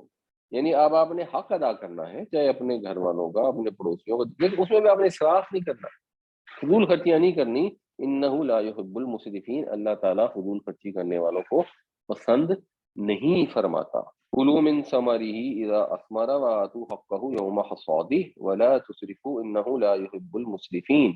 کھاؤ اس کے پیداوار میں سے، اس کے پھل میں سے جب وہ پھل لے آئے، اور ادا کرو اس کا حق اس دن جب کٹائی ہو، اور اسراف نہ کرو، بے شک اللہ تعالیٰ اسراف کرنے والوں کو پسند نہیں فرماتا. وَمِنَ الْأَنْعَامِ حَمُولَةً وَفَرْشًا، اور چوپایوں میں سے ہیں، مویشیوں میں سے ہیں حمولہ اور فرشا. حمولہ تو یہ حمل سے ہے، حمل کا مطلب بوجھ اٹھانا، تو وہ چوپائے جو بوجھ اٹھاتے ہیں، اور وہ چوپائے فرشن جو فرش کے ساتھ لگے ہوئے ہیں، جن کا قد چھوٹا ہے. مطلب کیا؟ دو طرح کے، پیچھے مثال دی تھی نا کہ دو طرح کی بیلیں ہیں، ایک وہ جو چھتریوں پر چڑھائی جاتی ہیں اور ایک جو زمین سے لگی جاتی ہے. اسی مثال سے ملتی جلتی مثال یہاں پہ دے دی گئی. یہ ہے قرآن شریف کا ادبی حسن. اگر آپ غور کریں نا تو اس طرح کا ادبی حسن پایا جاتا ہے، جس کی وجہ سے پھر وہ کہنے پہ مجبور ہو گئے کہ ایسا کلام تو انسان تخلیق کر ہی نہیں سکتا. تو جیسے وہ تھی ویسے ہی اونچے قد کے جانور، جیسے بیل ہیں، جیسے اونٹ ہیں جن کے اوپر انسان سواری کر سکتا ہے، اور ویسے ہی چھوٹے جانور جو زمین سے لگ کے رہتے ہیں، جو زمین سے چگتے کھاتے ہیں، جیسے بھیڑ اور بکریاں جن کے اوپر آپ سواری نہیں کر سکتے. تو ادھر بھی ورائٹی ہے، جیسے وہاں پر ورائٹی تھی ویسے ادھر بھی ورائٹی ہے. حالانکہ جانور تو جو مویشی کے طور پہ استعمال ہوتے ہیں وہ ٹوٹل 4 ہے، ان کا ذکر ابھی آنے والا ہے. ایسے بھی جانور ہیں جیسے اونٹ ہو گئے، گائے ہو گئی، جو ان کے ہاں مشہور تھے. اب اگلی آیت میں آئے گا، وہ 4 جانوروں کا ذکر ہے جن کے نر اور مادہ ملا کے 8 قسمیں بن جاتی ہیں. تو ان کو استعمال کرتے ہیں، ان کے اوپر سواری بھی کرتے ہیں، بار برداری بھی کرتے ہیں. دوسرے وہ ہیں جیسے بھیڑ ہیں اور بکریاں. تو ان کے اندر بھی ایک اللہ تعالیٰ نے ورائٹی رکھی ہے. کلو کھاؤ مما اس میں سے جو رزقکم اللہ اللہ تعالیٰ نے تمہیں رزق عطا کیا. ولا تتبعوا خطوات الشیطان اور شیطان کے نقش قدم کی پیروی نہ کرو. مطلب اللہ کے دیے ہوئے رزق میں سے کھاؤ. شیطان کے طریقے کو فالو اس طرح شیطان کے طریقے ہیں فلاں حرام ہے فلاں حلال ہے فلاں پہ سواری نہیں کرنی فلاں کو یہ نہیں کرنا. یہ ساری جو بدعتیں ہیں یہ شیطان اس لیے پھیلاتا ہے کہ دین کنفیوز ہو جائے, لوگ اصل دین کو چھوڑ کر اس طرح کی جو فروئی چیزیں ہیں ان کے پیچھے لگ جائیں اور پھر فروئی چیزوں میں بھی دین سے باہر نکل جائیں اور جو جھوٹ موٹ کی چیزیں ہیں جو افترا کی گئی ہیں گھڑی گئی ہیں ان چیزوں کو فالو کرنا شروع کر دیں. اور یہاں تک کیا شیطان نے اور لوگوں نے اس کو فالو کرتے ہوئے کہ جھوٹی حدیثیں گھڑ لیں, اور وہ جھوٹی حدیثیں آج بھی لوگ بیان کرتے ہیں بڑے عقیدت کے ساتھ. آپ اگر کبھی چیک کریں گے نا پرانی جو کتابیں چھپتی تھیں اس کی تبلیغی جماعت والوں کی, تو ان کے اندر نیچے مینشن کیا ہوتا تھا کہ یہ حدیث ضعیف ہے یہ حدیث صحیح ہے یہ حدیث کا یہ ان میں گریڈ لکھا جاتا تھا. آج جو چھپتی ہیں انہوں نے ان سے گریڈ ہی نکال دی اور دھڑا دھر دبا در جو ہے نا وہ ضعیف حدیثیں جو ہے بیان کیے جا رہے ہوتے ہیں. واقعات ایسے ایسے گھڑ کے سنا رہے ہوتے ہیں جن کا کوئی قرآن حدیث میں کوئی واقعی. وہ ایک دفعہ یہ ہوا ایک چونٹی تھی وہ پانی میں تیر رہی تھی تو ایک بندے نے اس کو وہ پتے پہ چڑھ گئی اس نے پتا الٹا کر دیا وہ مر گئی. وہ بندہ جب تھا وہ پھانسی پہ جانے لگا تو اس نے کہا یا اللہ میں نے تو جرم کیا نہیں تھا مجھے کیوں قتل کی سزا دی جا رہی ہے. تو اس کو پھر بتایا گیا کہ وہ جو تم نے چونٹی کو مارا تھا اس کا وجہ سے یہ ہو. مطلب ایک پتہ نہیں کون تھا قصہ کہاں سے گھڑا ہوا کدھر سے آیا, اور بے شمار ایسے قصے گھڑے ہوئے سناتے رہتے ہیں کہ جی اس سے بڑی جو ہے نا وہ اعمال آپ نے اگر کرنے ہیں نا فضائل کرنے تو اس میں ایسے قصے آپ کو سنانے کی اجازت ہے. سیدھی سیدھی کامن سینس کی بات ہے, اللہ کا دین موجود ہے نا, اللہ کے نبی صلی اللہ علیہ وسلم کی صحیح حدیث موجود ہے, اس کو فالو کریں. اس میں بہت کچھ ہے, اس کے لیے آپ کو جھوٹے قصوں کی ضرورت نہیں ہے, گنجائش ہی نہیں رہ جاتی ہے. 10,000 سے زیادہ حدیثیں سنا لیں, قرآن شریف میں اتنے سارے واقعات بیان کیے گئے سنا لیں, آپ کو جھوٹے قصے سنانے کی ضرورت کیا ہے. مت پیروی کرو شیطان کے قدموں کی, انہ لکم عدو مبین, وہ تمہارا دشمن ہے اور کھلا دشمن ہے واضح دشمن ہے. وہ کوئی چھپا ہوا دشمن نہیں ہے یا اس کا کنفیوژن نہیں ہے کہ وہ دشمن ہے یا نہیں ہے, نہیں, وہ پکا پکا کھلا دشمن ہے. اس نے وعدہ لیا ہوا ہے کہ میں تیرے بندوں کو گمراہ کروں گا, ان کی عبادت میں سے ایک حصہ ہٹا کے رہوں گا, ان کو سبز باز دکھاؤں گا, ان کو چیزیں سمجھاؤں گا. یہ سورہ نساء میں ہم پڑھ رہے تھے وہاں پہ بھی یہ لفظ استعمال ہوا کہ ان کو یہ سکھاؤں گا کہ جانوروں کے چپایوں کے کان کاٹو. وہ کیوں کاٹو, وہ بھی اسی طرح کی بدعتیں اس طرح داخل کروں گا. اب آپ جب نکلیں گھر پہ کوئی وہ پیچھے جوتی باندھ دیتا ہے گاڑی کے ساتھ, کوئی کالا دھاگا باندھ دیتا ہے, کوئی کچھ کر لیتا ہے. بنیادی طور پہ ہمارے دین میں تو ایسی کوئی چیزیں ہیں نہیں کہ کالے دھاگے باندھ کے پھرو. کیوں آپ کالا دھاگا کیوں باندھتے ہیں؟ اللہ کے نبی صلی اللہ علیہ وسلم نے سکھایا کہ کلائی کے اوپر کالا دھاگا, یہ تو ہندوؤں کی رسمیں, وہ دھاگے باندھنے والی چیزیں لٹکانے والی. تو بدعتوں میں مت پڑو یہاں, کیونکہ بات کھانے پینے کی ہو رہی ہے تو ادھر اسی کانٹیکس میں بات ہو رہی ہے کہ جو اللہ نے رزق عطا کیا اس کو کھاؤ, اللہ کی حلال کی چیزوں کو حرام مت کرو, شیطان کے نقشے قدم پر مت چلو. ومن الانعام حمولۃ وفرشا کلوا مما رزقکم اللہ ولا تتبعوا خطوات الشیطان انہ لکم عدو مبین. اور چوپایوں میں سے بڑے قد کے بھی پیدا کیے ہیں اور چھوٹے قد کے بھی, تو کھاؤ اس میں سے جو اللہ تعالیٰ نے تمہیں رزق عطا کیا ہے, جو تمہیں اللہ تعالیٰ نے بخشا ہے, اور مت پیروی کرو شیطان کے نقش قدم کی, بے شک وہ تمہارا کھلا ہوا دشمن ہے. 142 حمولتاً اس کے میں نے بوجھ اٹھانے والے جانور آ جاتا ہے کیا اس کا ترجمہ؟ جی جی یہی کریں, حمل بوجھ اٹھانے والی. دیکھیں نا یہ جو لفظ ہے نا یہ میم اور لام, یہ ہوتا ہے حملہ یحملو, اس کا مطلب ہوتا ہے بوجھ اپنے اوپر لادنا یا کسی اور پر لادنا. اس سے پھر ایک مبالغے کا صیغہ ہوتا ہے, مبالغہ کا صیغہ ہے فعول کے وزن پہ, فعول کے وزن پہ بنتا ہے حمول. تو حمول کا مطلب ہوتا ہے بہت زیادہ بوجھ اٹھانے والا, جیسے اونٹ ہوتا ہے گھوڑا ہوتا ہے, یہ بہت زیادہ بوجھ اٹھانے والے. پھر گھوڑے کو تو انعام میں شامل نہیں کرتے, اس سے دودھ نہیں ملتا, بٹ اونٹ یا بیل جو ہے وہ بہت زیادہ بوجھ اٹھانے والا ہے. تو ویسے گھوڑے کو خچر کو بھی حمولہ کہتے ہیں. یعنی بار برداری کے جانور، یہ مطلب ہے۔ سر یہ بدعت کے ریفرنس سے ایک بات پوچھنی تھی، جیسے ہم نماز میں بعض ٹائم سجدے میں جا کے بھی اپنی کوئی دعا مانگتے ہیں، تو یہ بدعت تو نہیں ہوتی؟ نہیں جی، یہ بالکل بدعت نہیں ہوتی۔ آپ نماز میں سجدے میں دعا مانگے، کہیں پر مانگے، کچھ بھی کریں، انڈیویجول آپ کوئی بھی ایکشن کریں گے اس میں کوئی بدعت نہیں۔ آپ ایک روٹین بنا لیں کہ میں روز گھر سے نکلنے سے پہلے سورہ یاسین پڑھوں گا مثلا، یا فلانی صورت پڑھوں گا، آپ روٹین بنا لیں، اس میں کوئی ایشو نہیں۔ لیکن آپ نے لوگوں کو جب تعلیم دینی ہے تو آپ نے وہ دینی ہے جو حدیث سے ثابت ہے۔ جمعے والے دن سورہ کہف پڑھ لو، شام کو سورہ ملک پڑھ لو، وہ جو حدیث سے ثابت ہے وہ آپ لوگوں کو بھی بتائیں کہ جی یہ کرو۔ خود آپ نے جو بھی عمل تو نیک عمل ہے، جو مرضی کریں، انڈیویجول میں کوئی ایشو نہیں، طریقہ رائج کرنے سے پرابلم پیدا ہوتی ہے۔ یہ اسراف کی ڈیفینیشن جو ہے it's a very fine thin line, اس کو کس طرح کر سکتے ہیں؟ کیونکہ ایک طرف تو ہمیں منع یہ بھی کیا گیا ہے جو اللہ نے آپ کو دیا ہے اس کو جسٹیفائی کرو، مثال طور پہ آپ اللہ نے دیا ہے کہ آپ اچھے کپڑے پہنیں، گاڑی بھی اچھی رکھ سکتے ہیں، اور کھائے پیئیں بھی، بچوں کو بھی خرچ کریں، تو یہ کہاں یہ لائن سے ہم کراس کرتے ہیں، کہاں لائن کے اندر ہے؟ یا فقیر یا یعنی پیسے ہوتے ہوئے بھی آپ نے حلیہ بگاڑا ہوا ہے اور درویش بنے پھر رہے ہیں، تو یہ بھی کوئی میرا خیال ہے کوئی خدمت نہیں ہے دین کی۔ دیکھیں جی، ایک تو چیز جو سمجھنے والی ہے نا، سمجھنے والی چیز یہ ہے کہ ہمارے لیے سب سے پہلے امپورٹنٹ چیز ہے وہ تو ہے اسوہ حسنہ۔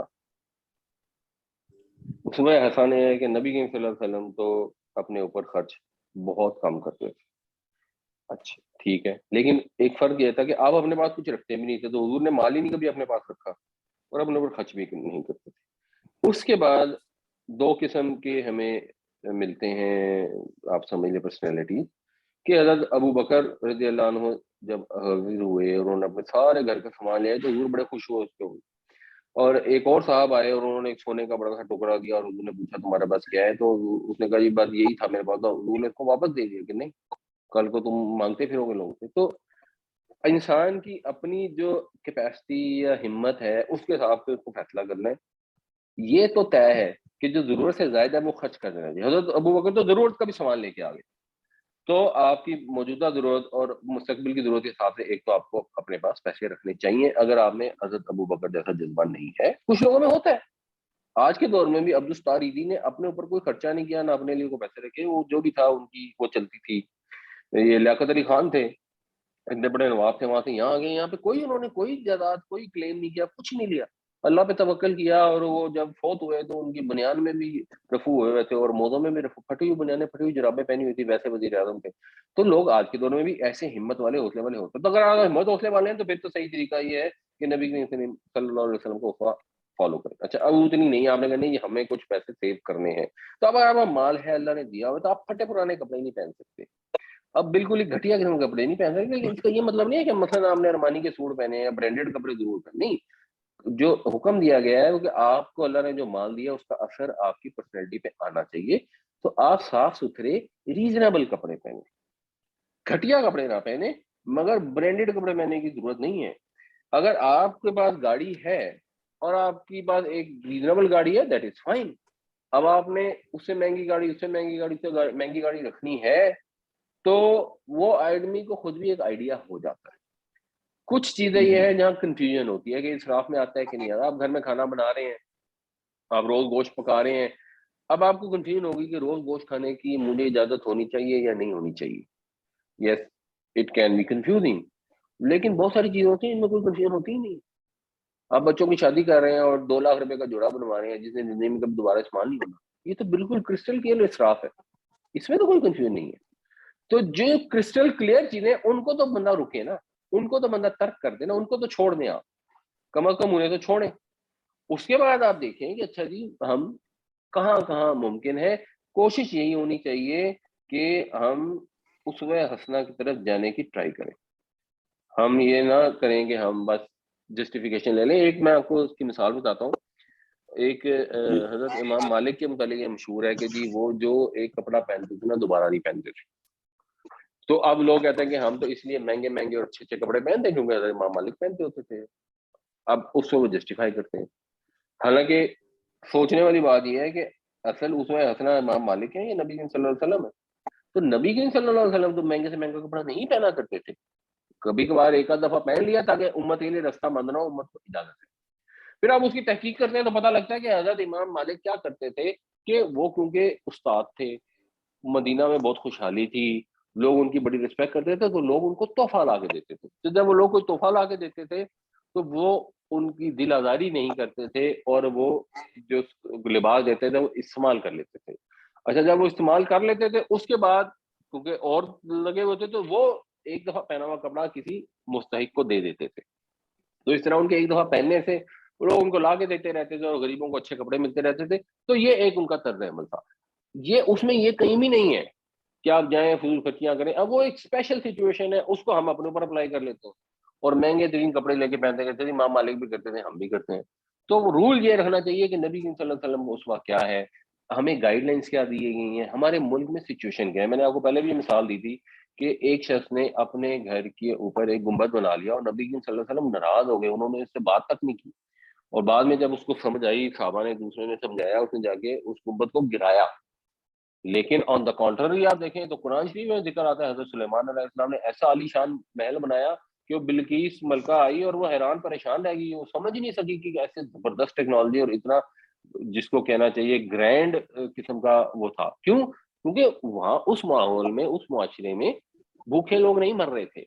تو جب لوگ بھوکے نہیں مر رہے ہیں تو آپ اپنی عبادت گاہوں کو بھی سجا سکتے ہیں, ڈیکوریشن بھی کر سکتے ہیں, بہت ساری چیزیں کر سکتے ہیں. سچویشن کے حساب سے عمل ہوتا ہے. ہمارے ملک میں اگر لوگ فاقوں سے بھوکے مر جاتے ہیں تو ٹھیک ہے, ہم اچھی گاڑی استعمال کر رہے ہیں, اللہ نے دی ہے, اللہ تعالیٰ کسی طرح اس پہ ہماری گرفت نہ فرمائے. لیکن یہ ہر وقت احساس دل میں ہونا چاہیے کہ لوگ بھوک سے مر رہے ہیں اور ہم مثلاً روزانہ گوشت کھا رہے ہیں یا ہوٹلوں سے کھانے کھا رہے ہیں. ٹھیک ہے, ہمیں اجازت ہے, مطلب منع نہیں ہے کہ یہ ہوٹل سے کھانا کھانا حرام ہے, یہ تو کوئی نہیں کہہ سکتا. لیکن ٹینڈنسی, ڈائریکشن یہ ہونی چاہیے کہ ذرا سادگی کی طرف جائیں, کوشش ہی ہونی چاہیے, اور اللہ کی مخلوق کو دیں. اللہ کی مخلوق کے بڑے برے حالات. 147 قد خسر الذين قتلوا اولادهم سفهم بغیر علم وحرم. سر اس سلسلے میں ویسے تو ٹاپک بڑا وسیع ہے برتھ کنٹرول کا.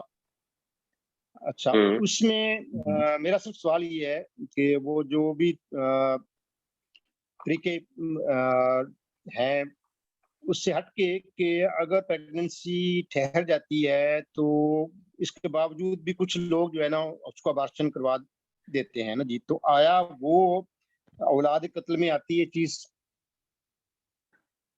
جی بالکل اولاد قتل میں آتی. کیوں نہیں آتی؟ بالکل اولاد قتل میں آتی, اس میں تو کوئی کنفیوژن نہیں. ایک جان, خاص طور سے جب روح ڈل گئی اس کے اندر, ایک جان پیدا ہو گئی, آپ اس کو ابارٹ کرا دینا تو قتل اولاد ہی, اور کیا. اس میں تو میرے خیال دنیا میں کسی کو کنفیوژن تو نہیں ہے کوئی.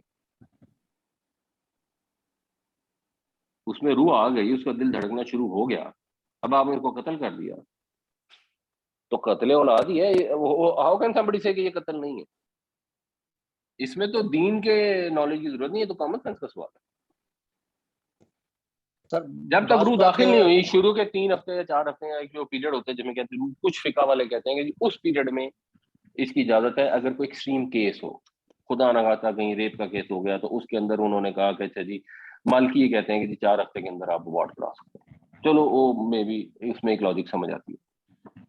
جب وہ گزر گیا, جب روح جسم میں داخل ہو گئی, تو اب کوئی کسی بھی وجہ سے ابارٹ کرائے, چاہے بچے کے اندر کوئی شارٹ کمنگ ہے, اس کے کوئی ہاتھ پاؤں نہیں ہے, اس کی کوئی مائنڈ ڈیولپ نہیں ہونے کا اندیشہ ہے کہ ڈیولپ نہ ہو پائے, واٹ ایور اٹ از, وہ قتل اولاد ہے. لیکن بعض کا سر وہ کہتے ہیں جی فرض کیا عورت کمزور ہے, اس کی جان کو خطرہ ہے, مطلب اس طرح کے ہیلے بہانے اور اس طرح کی چیزیں وہ ڈاکٹر نے کہا ہے جی اس کو, تو ظاہر ہے ساری پھر تو یہ ایکسکیوزز ہیں, اس کا مطلب یہی ہے نا. نہیں دیکھیں, کسی کی نیت پہ شک نہیں کرنا چاہیے. اگر ایکچوئل جینوئن ایسا کیس ہو جائے کہ 2 میں سے ایک کی جان بچائی جا سکتی ہے, اور ایسے کیسز ہوتے ہیں, then it is something different. ایسا کیس ہو گیا. ویسے میجورٹی اب تو کیونکہ سیزیرین آ گئے نا, پہلے سیزیرین خیر بڑے عرصے سے سیزیرین موجود ہے. تو اس کے اندر پھر یہ جان کا خطرہ صرف یہ ہوتا ہے کہ وہ جلدی کر لیتے ہیں آپریٹ, اور اس میں اندیشہ ہوتا ہے کہ جلدی آپریٹ کریں گے تو پتہ نہیں وہ بیبی بچے گا یا نہیں بچے گا. بٹ ادروائز تو اس کیس میں تو ٹھیک ہے, وہ فرق جب دو جانوں میں سے ایک کا ڈیسیژن کرنا ہے, that is something different. لیکن اگر اس کے علاوہ کوئی وجوہات ہیں تو اس کے اندر جب وہ ابورٹ کرا دیتے ہیں تو وہ ڈیفینیٹلی قتل اولاد